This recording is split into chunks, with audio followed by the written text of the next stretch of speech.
I would like to introduce Gavin Littlejohn, the chairman of FDATA Global, Kevin Telford from the University of Edinburgh.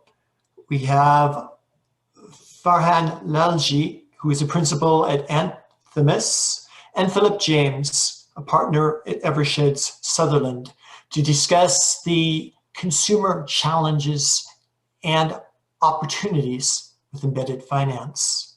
Let's begin with Gavin.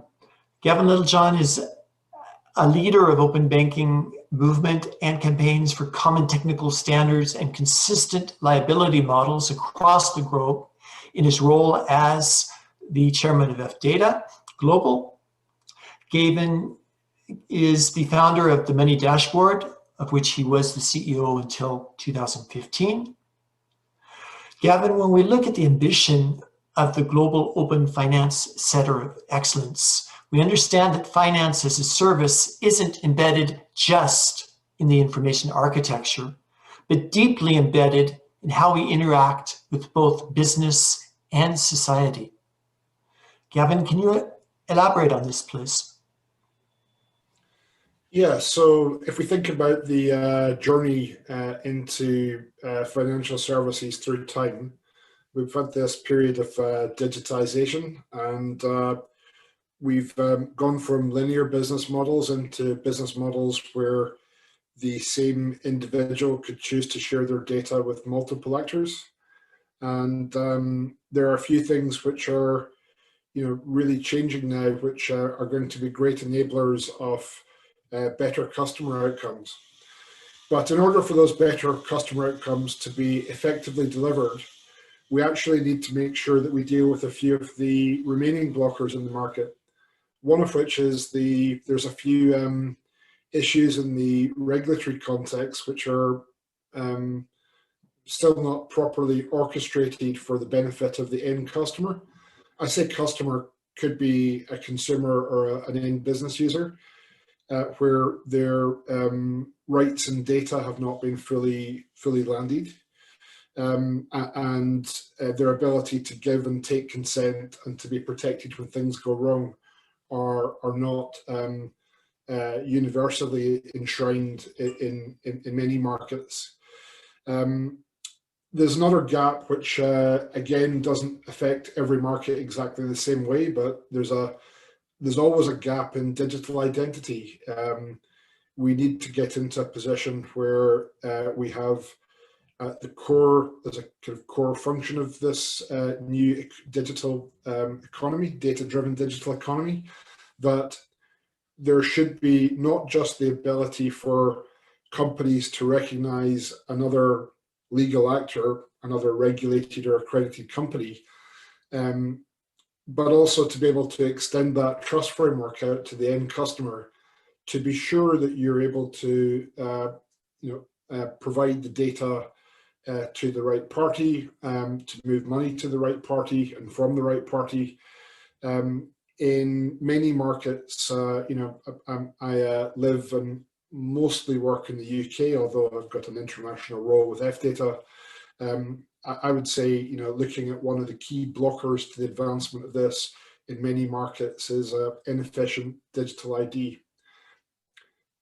A lot of the markets that have been involved in the open banking, open finance domain have chosen to introduce a trust framework or a directory through which the legal actors are able to recognize each other, able to effectively use digital certs and to be able to sign so that you're able to recognize and ID the other party.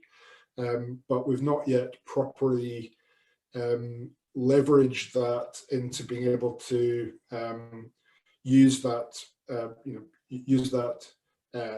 trust anchor, I guess, to be able to then enable that connectivity with the end party. And it's important because digital ID, if it's done right, improves financial inclusion. It reduces friction. It reduces the friction through which we engage in our digital life, makes it easier for us to get around and move between products. And it also reduces economic crime and the exploitation which follows that. So there's a lot of good reasons to work on digital ID as an enabler. The other interesting enabler for me is payments. So there are a few things that are happening in this domain which are really quite exciting. The ability for a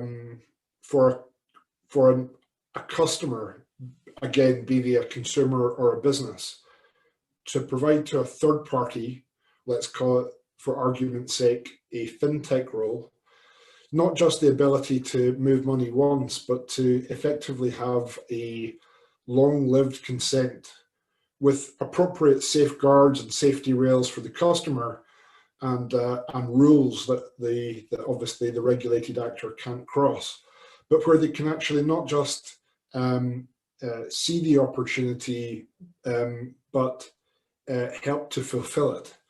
And that's super important, because one of the simplest truths in our financial lives is our behavior.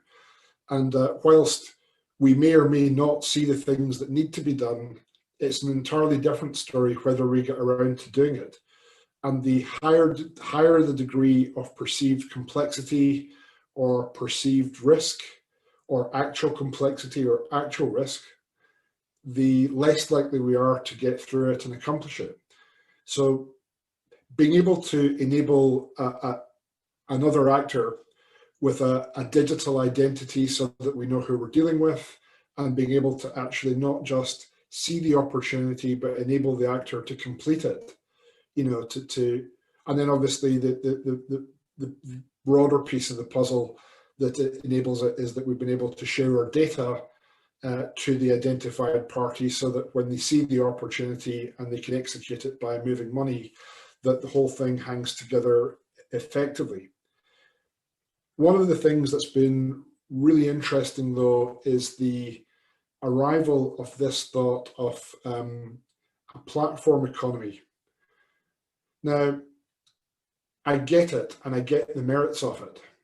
I think it's a really interesting thing to think that if you're able to build some connection with the end customer, that you'll be able to put the products and services of another party on your platform, and the data-driven elements of that embedded structure will make the thing more efficient. There's a few gaps in the thinking, though. One of which is, in whose interests are you acting? If you have a platform where, for example, you've got multiple investment products, and you don't direct the customer to which one's the right one for them, if you are operating the platform, and you leave it to effectively what are your customers, being the people who pay you, let's use that definition.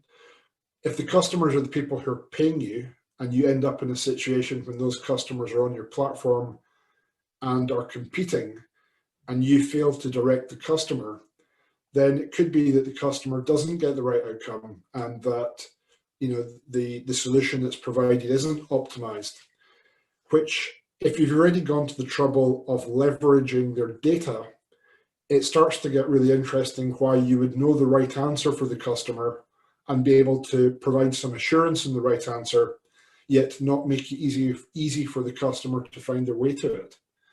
So for those platforms to really do the job, they need to figure out how to better align with the end customer's interests. When we think about fully embedded finance, are we talking here about platforms through which other parties serve? Are we talking here about balance sheet models like the insurance sector or the banking sector, where parties need to deploy capital in those markets, and take deposits or insurance premiums in order to create that balance sheet model? I'm not so sure either of those models will be the future. I think we may see things that become more singular and less connected. What I mean by that is less connected in the sense that you've got multiple parts hanging off the same business model, and where the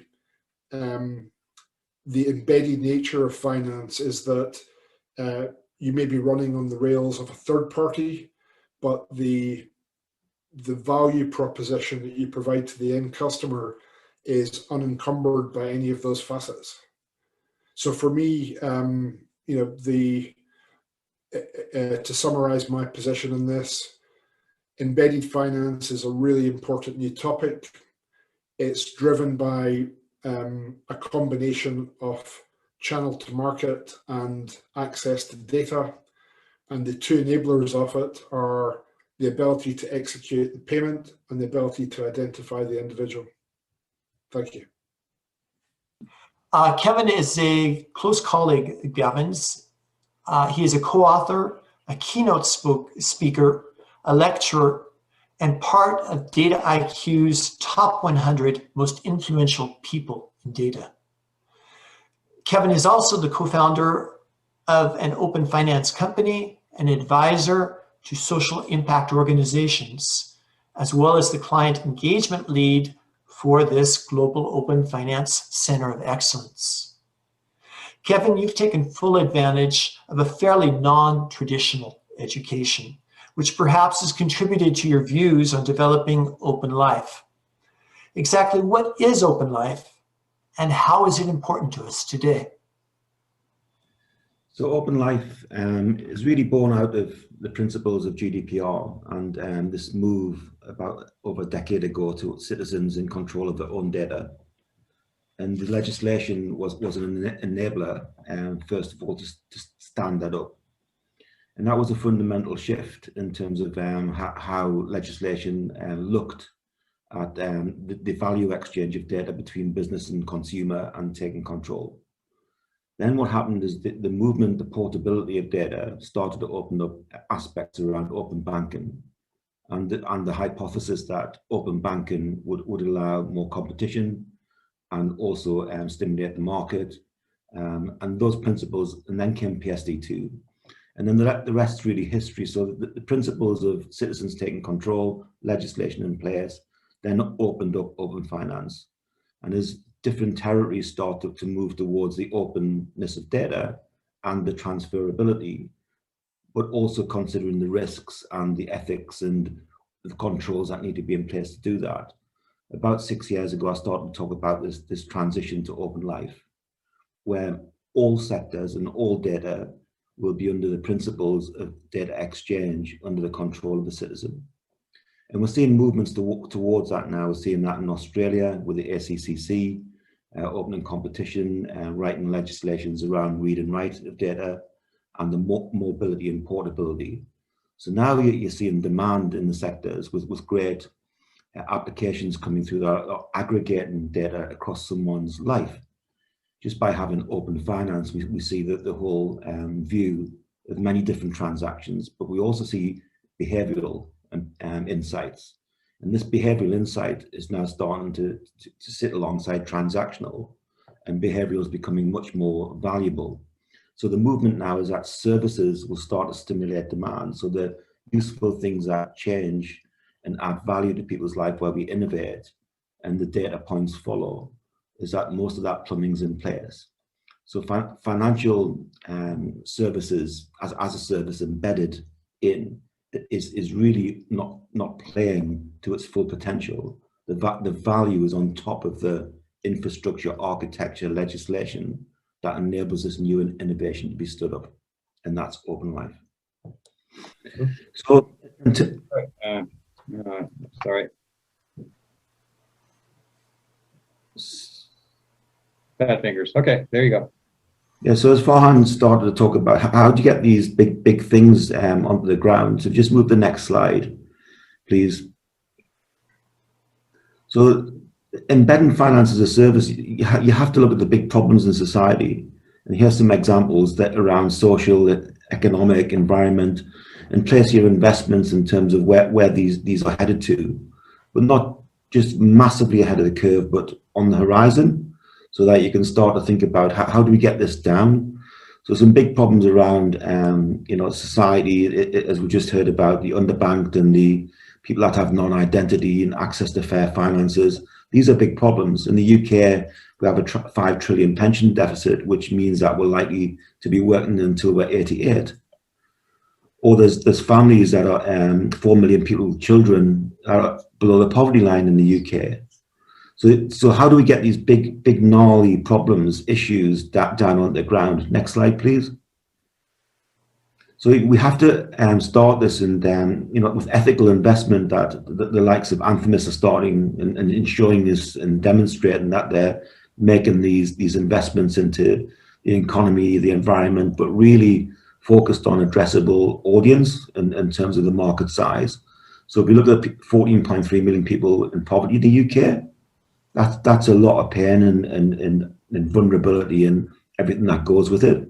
And then when you bring that down into another theme, those people pay over £490 a year more than wealthy people would pay to get access to services such as their energy, and that can go up to £1,800. So they're paying a third of their income for rent. They're then paying a poverty premium on top of that, and their average income is around £19,000 a year, with 2.5 people in their family. So these are people struggling. But that's not to say this can be the technology, the digital spine or whatever we create cannot be applied to other areas. So when you try to tackle these gnarly problems, you have to come down into a smaller audience. And the people in the poverty premium are single parents. And then when you break that down again, they're on benefits, fairly obvious stuff. But how do you shift that into the paradigm of trying to fix that? And how do we make money and that money to flow back into social capital so that we can move things? So by alleviating the property premium, we might release cost up, and I'll show you how on the next slide. So we've got a big problem, and we've got to bring that down onto the ground. So we've got an audience. We're now going to lead that with agile design-led thinking, and that's by anything by design, whether it's privacy by design, legal by design, disability by design, vulnerability by design. This is bringing real people to the front of that design, and then starting to work that up and thinking about what smart data can we get, what tech is available, how can we stand it up and build that small thing that can scale to a big problem. So we now look for the most valuable product, and we start to think about how can we use tech and that to change behaviors. So that might be that we have a basic bank account that we've just been shown. We might start building an identity around consent. And then we might think about what can we do to move money. So for example, could we pay energy companies direct rather than to an individual? So using smart home devices that we can then take consent from that. And then when the fuel poverty kicks in, we pay the energy company. Now that's going to save hundreds of millions of pounds. So could we shift that saving from DWP towards some innovation in terms of who can direct things up? And then if you apply that to what's happened in COVID, is that maybe we could pay healthy food direct and get a healthy parcel direct to the vulnerable people. But without taking choice away, that could be still the same device. It could still be access to choice that they're in control of that. But we've taken away a behavioral change that might not have happened, so that the energy companies can save on debt potentially and serve their customers better. They can do it cheaper, and they can make sure that they come off meters into which is costly to serve and into direct payment. So I just wanted to show you some ways that by giving access to digital, then you can move that into education, and we can make money out of education in terms of qualifying that back up the stream. So people paying direct for energy, getting access to food, making people healthier, getting access to education, and then it starts to flow up. And so this new paradigm that's shifting, it's not about profit as the bottom line. That's the penultimate bottom line. This is about ESG and social capital flowing back into society, but then flows back out because we've improved the whole end-to-end piece. So I just wanted to share that with you. How do we bring the really gnarly problems onto the ground? Start small and scale. Thank you.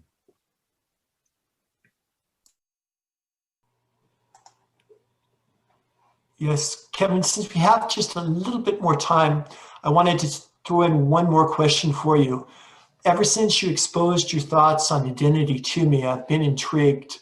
Our interactions with both business and society are defined by the way we look at identity. And it seems like embedded finance will enlarge in the way organizations and governments assign our identity. What are the implications on open life and on open finance of this potential? So if you look back through the lens of history, an identity was made up of 4 quadrants, and those quadrants are really about a proxy around government identity, collect taxes and organize their society. And in the last sort of 30 years, we've come into the second part of that, where we've appended data to it. So that third-party data era where we segment, we profile, we add data. And then what's happened now is we moved into a new era, which is around digital identity. And digital identity allows us to expose people's data in a way that protects them. It allows us to not to get the value out of the data and then make connections. So identity with consent and permission and the tools to control data allows that mobility and connectivity between organizations. And once that data is categorized and normalized under the control of the trusted entities, is that data flows from one organization to another. So then that opens up, as long as it's in a controlled, secure, privacy, consented, legislative environment, it allows us to look at the things like the intersection of health and wealth, the correlation between our transactional data and obesity on mental health. So you start to be able to bring, not necessarily aggregate them together, but you can see them side by side. But there will become a time when that data can sit side by side, because it doesn't have to be real data. We can create synthetic data. So consent is an enabler to be able to port and stack different multi-sector data on top of each other if we need to, or side by side. And that opens up many aspects to impact. Thank you, Lee, and wonderful, Kevin, and really appreciate your comments. I'd like to introduce Philip James next. Philip is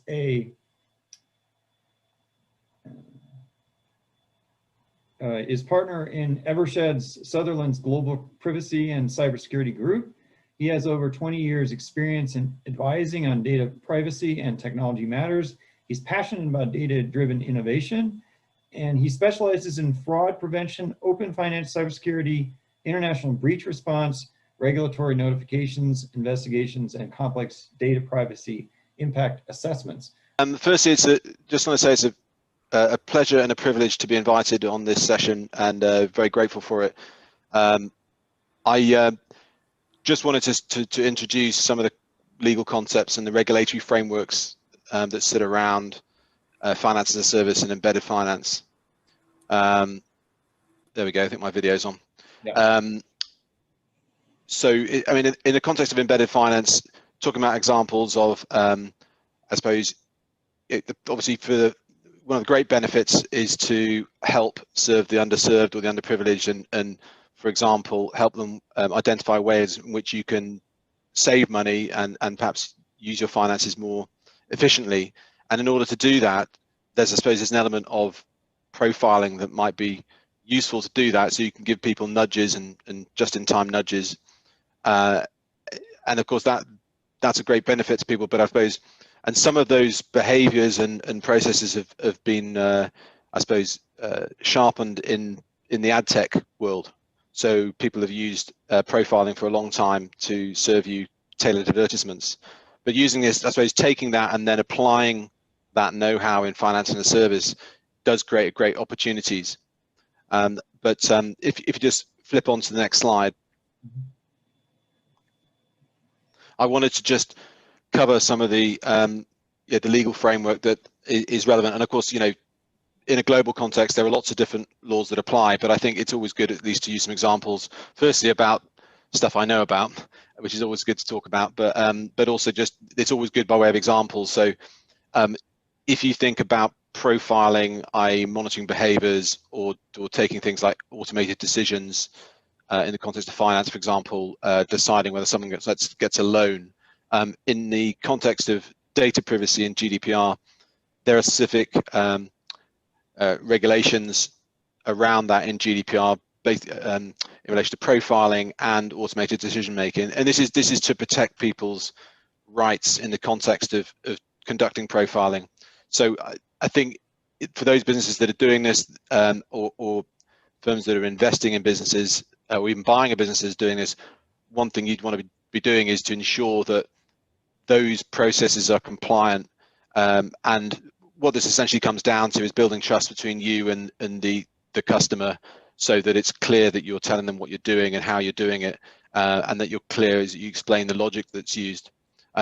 It's worth noting in the context of automated decision making that what the law is really concerned about is processes which are solely based on automated decision making, either have no human intervention.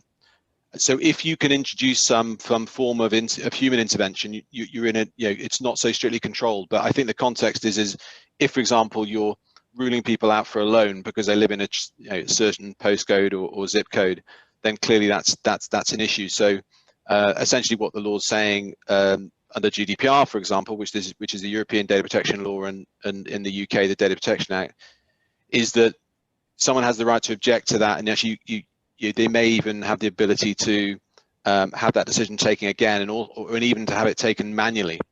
So I suppose in the context of gambling software, people who want to conduct remote gambling software have to get licenses from the Gambling Commission. I'm not saying that may happen in this space, but just using that as an analogy, to get a license under remote gambling software is you have to let the Gambling Commission have a look under the bonnet and see what logic is being used, to see what's the logic to make the decision. And people want to know basically why a decision is being made. So I think obviously sometimes people can say, oh, we don't really know, it's all neural networks and it's in a black box. And there is obviously some justification for that, but it doesn't help when you're trying to explain how you've taken a decision.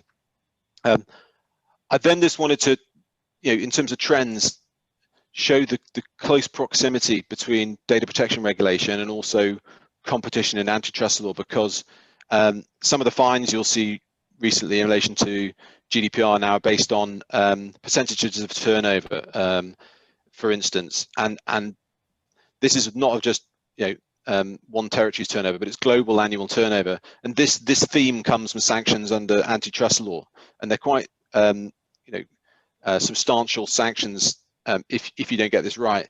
But it's not only the sanctions that are similar now in both data privacy and antitrust law. There are also similar principles in law. So the Competition and Markets Authority recently released in January, they did an analysis and assessment into competition on online platforms and in the use of algorithms. And they recognize in that report that there's great benefits to using artificial intelligence and automated decision making in the context of embedded finance. Will have great consumer benefit, and it also enhances competition. But I think also that there is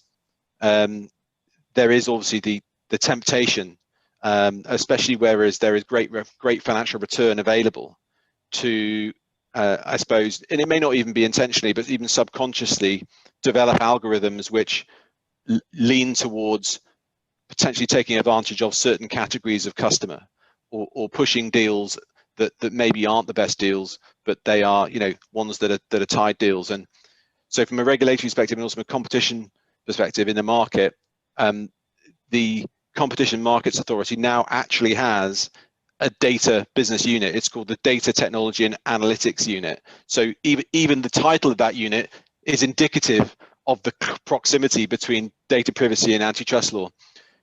I'm conscious of time, but just picking up on those last two boxes, ethics and commercial outcomes. I think obviously there's great commercial opportunity here, but I think in order to ensure that embedded finance builds trust in communities, it needs to be clearly used for good and to help the vulnerable, those people who don't know how to save well, those people who are underserved, and then be inclusive. And I think if those applications can do both those things as well as be commercially successful and drive revenue, that's obviously going to be the best way to drive and enhance value and build trust. And equally, in a competitive market, if you can, I suppose, empower the consumer a little bit like CarWow has done. So if you want to go and buy a car for CarWow, you just list your make and model, and then all the dealers will come to you. Having those sorts of consumer-driven marketplaces in the open market and open data are clearly all great things. And clearly the message here is it's a super exciting area. But I just in terms of a brief introduction, I mean, there's obviously a lot of further complexity to this regulatory framework, but I just wanted to share those initial thoughts of key issues in this space. I had one more slide, which is just to sort of, I think, open the mind a little bit. We obviously talked about finance and finance in the context of financial management for humans, but thinking also of Internet of Things and machine to machine. If I just go on to the next slide here, this flow diagram here is, and I've taken it from IOTA, which is a sort of cryptocurrency, which is they've written papers which from Spherity to actually demonstrate that in this embedded finance world, we're not necessarily dealing with humans only. You could have machine to machines that have their own profit and loss margins. So a machine is actually buying its own services, buying its own goods, and it's all fully automated. Which it may seem sort of a far cry away, but actually it's not necessarily that far away. But I think I wanted to introduce this concept of machine to machine because, of course, in embedded finance, you may use devices in order, in conjunction with embedded finance to provide certain products. So, for example, in the risk space, you might use a telematics product for connected cars for car insurance, and equally you might use smart home devices in the context of home insurance. So there's a lot more in play here, not just in the human element, but also the machine and the device element as well. But I think I will stop there for the interest of time.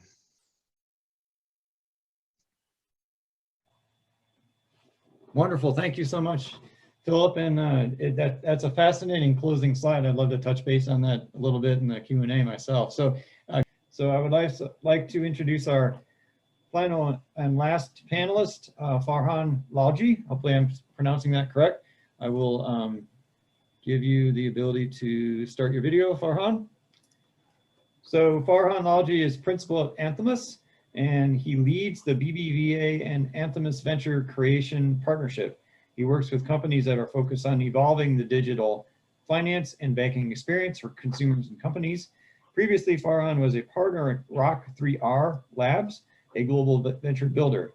He's an entrepreneur in residence at King's College London and a part-time lecturer in managing digital organizations at London Business School. I believe you had a set of slides, Farhan? I do, yeah. Unfortunately, I still haven't been able to start my video, but I'll keep trying. Okay. It's all right. We go to the slides. I'm let you start. There we go. Start my video. Great. Thought I clicked it. Apologize for that. So that's all right. Share the screen with just your slides. I've got your deck here. Oh, do you have them? Okay, so I'll let you drive. Yeah. Well, if you want to drive, that's fine too. Either way. So, but there we go. Great. Let's see. Can you see those? Okay. Yeah, I think if you go into view, you'll be able to go into full screen. Best way to go. Full screen mode. There you go. Awesome. Alrighty. Great stuff. Just in case anybody's viewing this on their mobile phone, which hopefully they're not, because I do have a couple of slides that might make some people squint in terms of content, but hopefully everybody's able to get the gist or get the full view on this. So thanks, Lee, Tom, and everybody for having me on this panel. I think I'm the only person kind of coming at this, at least on this side, from a direct investment perspective. Anthemis has been a global fintech investor for some time. In fact, when we first started, I remember talking to some of our partners and hearing that LPs were asking us if we thought, fintech would provide us enough investment opportunities. And now, as we're raising more capital, some LPs are asking us, do you think you need to kind of narrow your focus down from fintech and kind of moving beyond kind of just where we started and growing as a firm? We've kind of seen over the last 10 years how embedded finance has become more than just a buzz term, but actually moving through organizations and also all types of organizations as well. Tom, if you can go to the next slide. So I'll start personally. I've been a software developer for some time, a product manager. I was an executive at Yahoo for a while and kind of saw the embedded nature with ad tech. I believe Philip had kind of touched on the fact that ad tech had kind of brought some of these embedded technologies forward into digital economies. And I think that's right. I kind of saw that from a Yahoo perspective, as well as, the advertising element. My first company was what we call a DSP, or a demand side platform.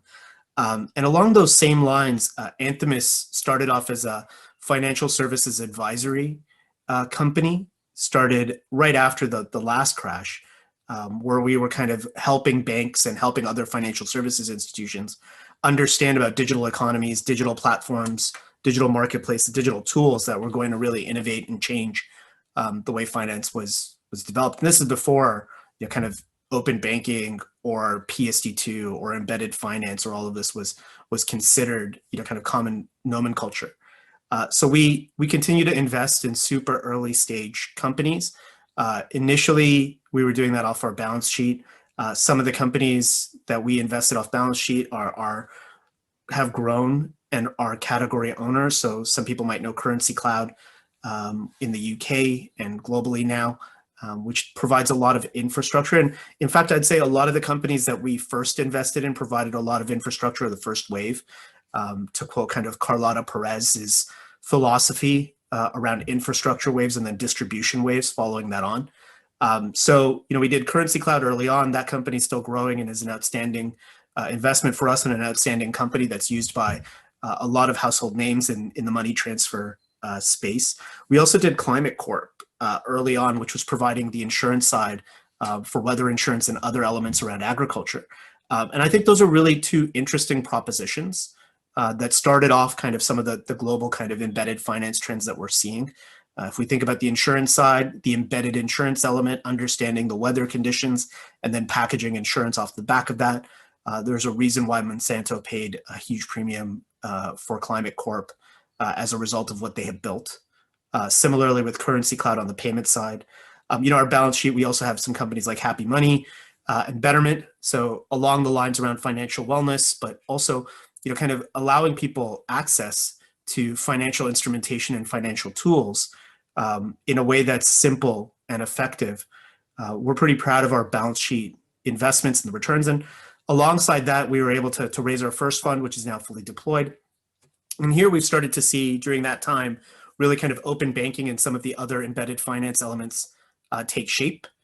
So we invested in a company called TrueLayer at an early stage, which has become a global leader in open banking infrastructure, similar to Plaid out of the US. And we're seeing now kind of companies building on top of that infrastructure, which is quite exciting to see. And we know TrueLayer is not the only one. You've got Solaris, you've got Railsbank and others, as well as Plaid, who are continuing to build infrastructure to enable companies to build off the back of that. And we do believe, not only from an embedded finance perspective, but also just from a general company building investment perspective, working with our partners, working with our investors in terms of limited partners. A lot of institutional partners have provided us with capital and the trust to invest that capital. So the likes of UBS, BBVA in my case, where I deployed their capital into pre-seed companies, also Bank of Montreal out of Canada, and other companies as well, other firms, other in infrastructure and institutions that are leaders in the financial services space. And alongside that, we've kind of taken to heart, even before I think a lot of the spotlight was on, female founders or backing female leaders, as well as a BIPOC or a diverse group. We're quite proud that we had been doing this ahead of time. And I think that's important as well from a financial services and embedded finance perspective, because it enables that growth to be spread across the market. Tom, if you can move to the next slide. And going back to some of the points that were raised earlier, I think the obvious side early on was around payments. When we think about Currency Cloud and other companies' infrastructure, even Stripe and Square to some extent, allowing the payments element and raising capital early on, we've seen that evolve over time to a point now where we've kind of surpassed the elements of banking and insurance. If you think about the neobanks and others, and now infrastructure, and now we're really kind of focused on that embedded finance element, right? Whether it is open banking PSD2, whether it is payments, but what does that enable, right? Do we consider Uber a fintech company? And I would say yes, because we're seeing kind of Grab and others really kind of leverage their payments infrastructure and becoming lending products. And I think we're seeing a lot of this innovation from outside in the Chinese market. If I think about like how the big BAT companies have embedded finance there and almost kind of leapfrogged ahead in terms of that interaction, we're seeing some of that now across Europe and the US. And our thesis is really kind of that we're still in that bundling and unbundling mode, depending on where you're at and which industry you're looking at. But we are seeing, whether it's financing, transactional, risk management. I think that goes to Gavin's point earlier around where we are and what we're seeing in that space. It's quite interesting to see how companies are coming together and taking these key ingredients and kind of following on, whether it is kind of a Alibaba or a Tencent or kind of the companies that have shown how you can integrate all of these different packaged services into one platform or one market. I think we're just starting to see some of that kind of bundling happening in Europe as well as the US and other markets now too. Tom, if you just go quickly to the next slide. And this is how we kind of view the world. So if you think about the sectors around financial services from a retail banking and consumer finance perspective, as well as the business banking and corporate banking side of things, and that goes back to some of the earlier points raised around the customers or the consumers, right? You might have infrastructure plays where the financial services institutions themselves are your customers and you're providing them with the service, especially when it comes to interesting things around identity and plays in that way. It's interesting to see how, a provider can also be a customer in some of these elements as well. And we're seeing these plays from an embedded finance perspective in, a lot of sectors that people wouldn't consider financial services. So in terms of media, we're seeing a lot of really interesting ways in which artists and creators are getting paid, right? I mean, it's interesting to see Beeple with the NFTs market and an artist being paid 69 million for roughly 5,000 days work around the NFT side of things with his project. So we're really fascinated by how that's happening. And that's just an example, right? When we see education, when we see urban planning and even sustainability, we're seeing a lot of things around kind of the environment as well. And what does financial services have a role to play in all of these sectors? And Tom, if you go to the next slide. And this is just a sweep of our companies that we've invested in. And a lot of these will have embedded finance angles. I'd say all of them do. But at the same time, a number of them are also, companies that focus on financial wellness, companies that focus on sustainability and impact along that. So whether if it's a neobank, the first two companies in the retail banking and consumer finance perspective, Altbank and First Boulevard, just to take some examples, are really kind of solving problems that a lot of people are overlooking, if you will. So Altbank works for the unbanked in emerging markets, primarily in Brazil right now, where they're providing people who don't have financial services access with kind of the ability to not necessarily have to take a payment card and withdraw all their payment in cash to use it in the market, but they're enabling market stalls to become almost banks themselves. And First Boulevard is looking at marginalized communities in the US, particularly to the Black community, the African American or Black community in the US, where they're providing them with their own tools and services around financial services. And that alongside companies like Happy Money to help with debt management, and others across the board. And if we take that and we look at companies like Flock, which are doing embedded insurance for drones, right? You can see that the 100 or so companies or 150 companies that we're itching close up to are making a real impact across the board. So I'll pause there, and I think that's the last slide. So happy to open it back up. I think the next thing is questions, but I'll let Tom and Lee take back control now. Excellent. Thanks so much, Farhan. And I will stop the sharing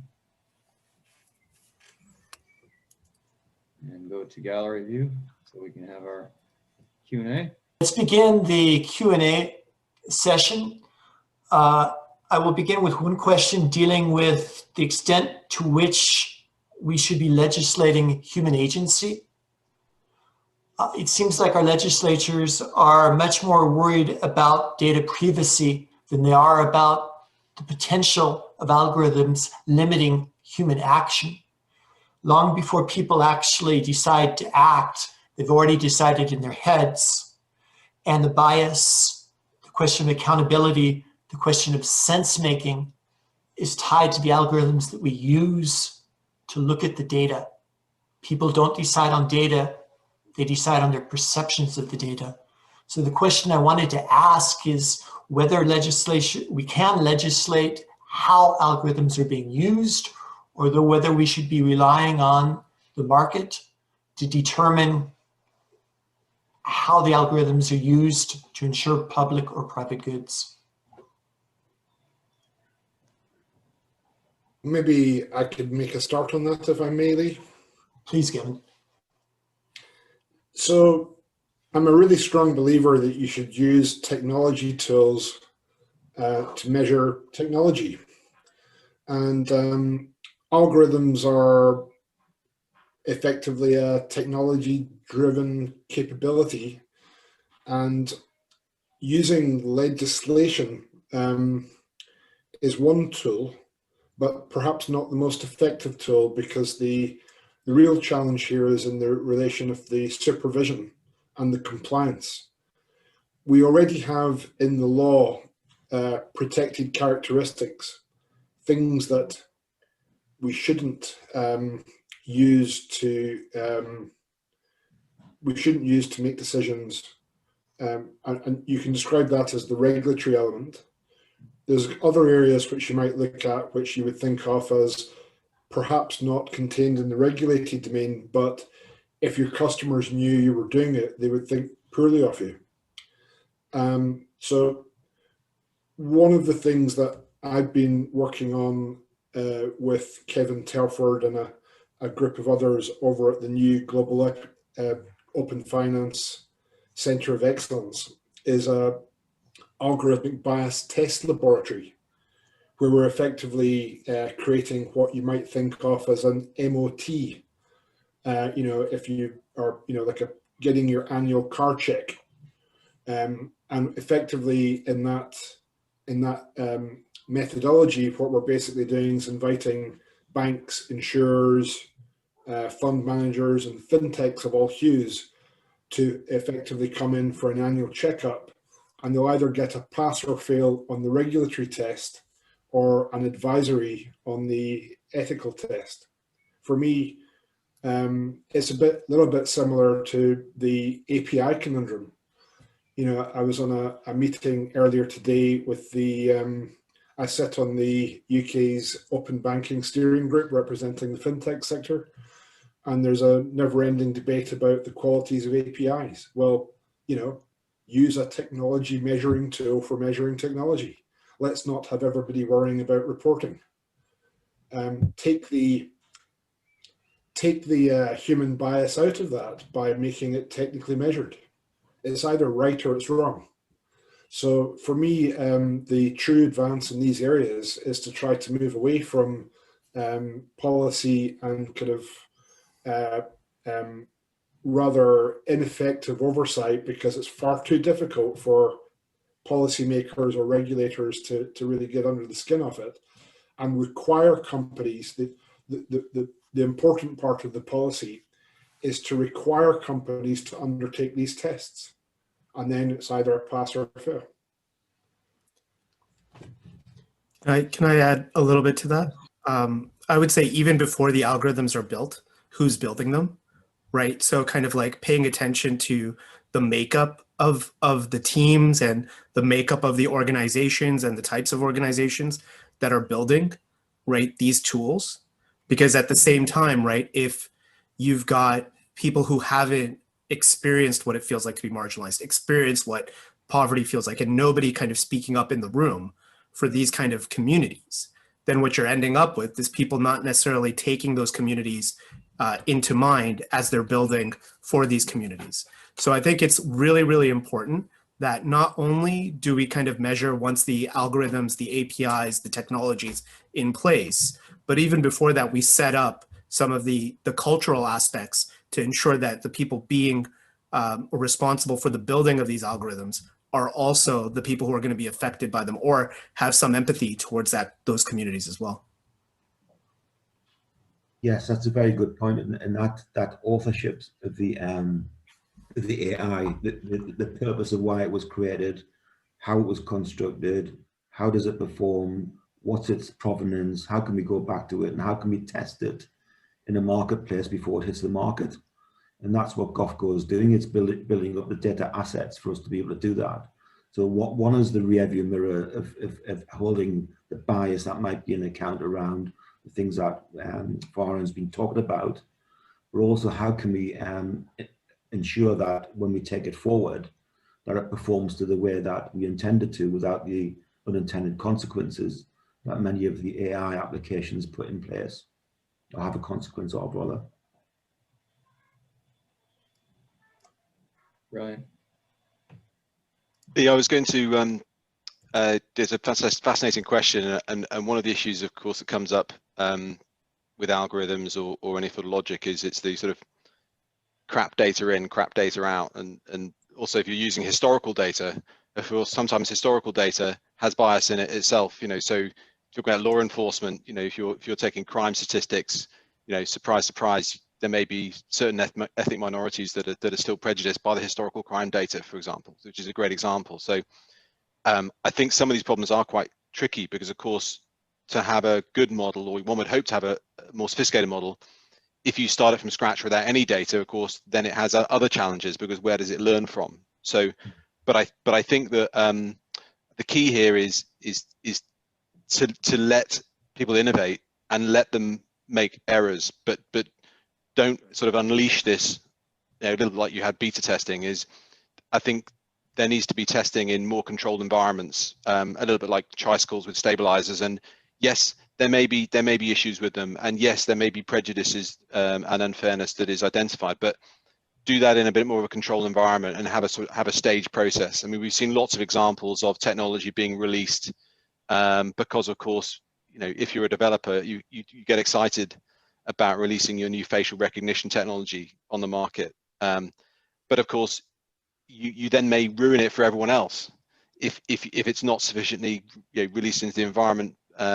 And just in the same way as other physical products in a manufacturing world would be tested before they're released, or even in the pharmaceutical, you know, the COVID-19 vaccine being a good example. The same thing is equally applicable to algorithms, but I think people don't view intangible logic as having such danger, but I think they have possibly even greater danger. And we're getting super short on time, but I'm going to ask one last question, if I may, Lee, and then we can wrap it up. So in one or two sentences, each one of you, if you could express what are the futures and challenges in this space from where we sit and all the great things we learned today already in your own expertise. Well, I'm happy to go first again, if I'm allowed. Absolutely. Always, Gavin. So the thing that's the most important thing from my perspective is that we learn which areas need to fall in the domain of standards and which elements of the market fall in the competitive landscape. One of the things that I've really observed, having gone through the journey of developing open banking and open finance across multiple markets, is that we can end up very quickly in markets which simply don't function properly because of the technical delivery. I would be very keen to see proper compliance to hard technical standards in the situations where customers are moving data or money, and enable them to compete in the customer-facing business model rather than in the tech stack. Awesome. Maybe Kevin next. I see this as not necessarily just being financial services. I see the portability and mobility of data in other sectors such as retail and energy being as much as an opportunity, because it has less sensitive. So I'm just sharing my energy data around, but then when I attach other things on top of it, it becomes really valuable. So it's this ability to categorize the data and make it useful from one organization to another so that we can interpret it. I think that's a huge space for investment, and that will drive the value of the data.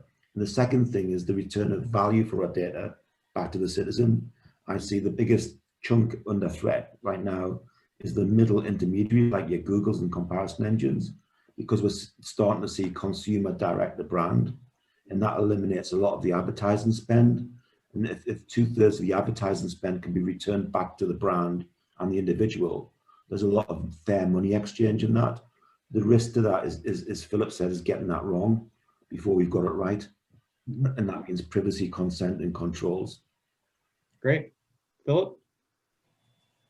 I suppose I'm going to suggest a sort of dashboard that gives your customer a KPI.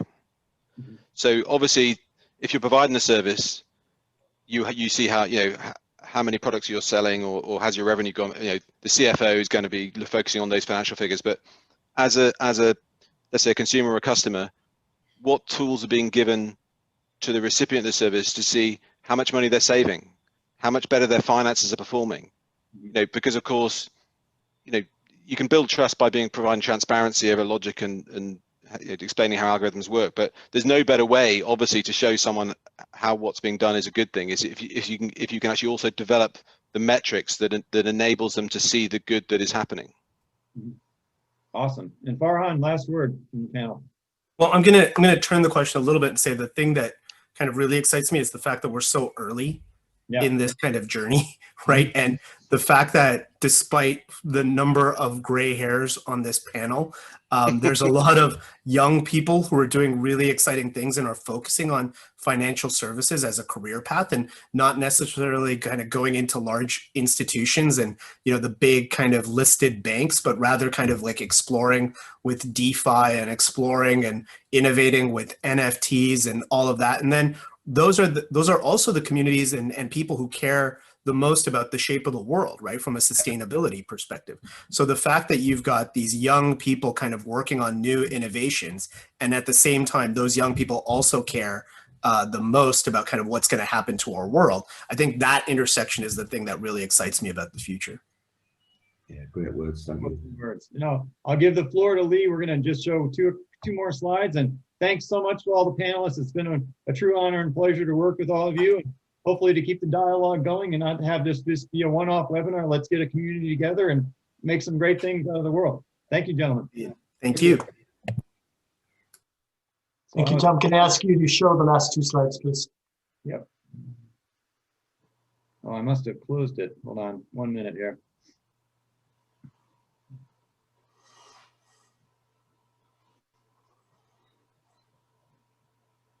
Just a minute, sorry for that.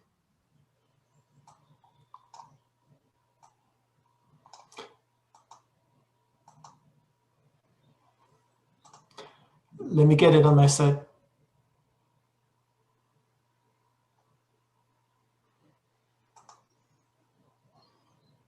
I've got it. Yep. Aha. Here we go. Magic of technology. So the BAI Summer School on the Practice of Data Science in Banking and Finance, which will be holding in Bayonne and Biarritz in France, of course, this July 4th to 13th. With the support of many of today's panelists, we firmly believe that this can provide a valuable addition to your experience and skill set moving forward. We will look at the transformation of banking and finance, the applied data science and fintech, the work of a data science team, the these questions that we've been discussing on digital ethics, as well as putting it all together and actually working through an integrative case study. Excellent. And that should be a really great summer school. And I encourage everybody to subscribe, attend, whether it's in person or virtual, depending upon the COVID situation. If you could advance the slide, Lee. And I have one pitch myself. Advancing. So Future Grasp is a company while it's advancing. We are also going to be running what we're calling a winter school in Colorado, in the mountains of Colorado, January 4 to 6. This is a screenshot from the website. It's not yet live, the website, but we will be going live in the next month once we get our confirmed speakers. The premise of this is technology implications on international relations. So it cuts to the core of all the multiple circles in the Venn diagram that Future Grasp addresses, looking at the implications of emerging technology, not just embedded finance and fintech, but also AI, biotech, and several other things on international relations. There'll be government attendees, there'll be corporate attendees, there'll be venture capital, there'll be investors. And so once we get this gone live, I'm more than happy to share it with everyone on the website and the signups. And I would be thrilled to see you here in Colorado post-pandemic times. So move to the last slide if you could, Lee.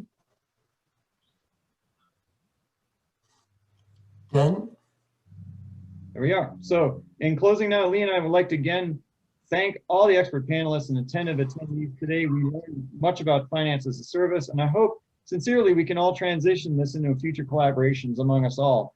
Lee and I will be in contact again soon with a webinar recording and a final white paper summarizing the event today. From my perspective, signing off from the United States and Colorado, again, it's been a thrill to work with everybody today, and I look forward to engaging in the future. with the insight and experience of our panelists, we hope to have convinced you of the potential of using embedded finance to strengthen the retail industry's business and operating models, to better understand the customer journey, and to better manage organizational ecosystems. Don't hesitate to reach out to us if you have any specific questions or challenges. On behalf of Tom and all of the panelists, we'd like to thank you for participating. Please keep safe and talk soon. Thanks, everyone. Have a wonderful rest of the day, wherever you are.